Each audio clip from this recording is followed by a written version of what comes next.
So how can you make a bunch of pictures into a video on the iPhone? Let's get started. If you're new on the Foxtecc channel, make sure you subscribe so you don't miss tutorials and videos like this one. Well, we cannot do it through the built-in function, so we need to get a video editor.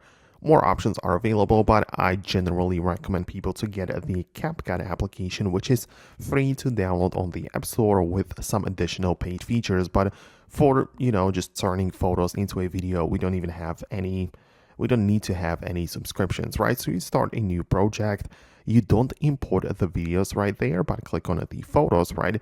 And just add all of the photos in the order which you want to add them in, right? So you can see you can add all of those things, click on add like that.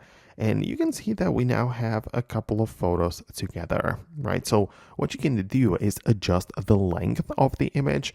You can add some effects. A lot of people go with the transitions in between the clips, which might make it look a little bit nicer, right? But generally speaking, that's how you can edit and put photos together into one video.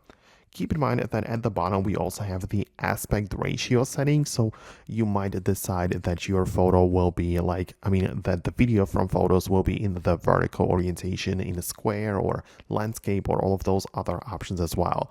Of course, do not forget to export it once you are done with the editing, so it gets actually saved in your gallery alongside all of the other photos and videos, right? And you can share it or view it, do whatever you need with it. So let me know if it worked for you. Most definitely subscribe so you do not miss tutorials and videos like this one, and I'll talk to you later.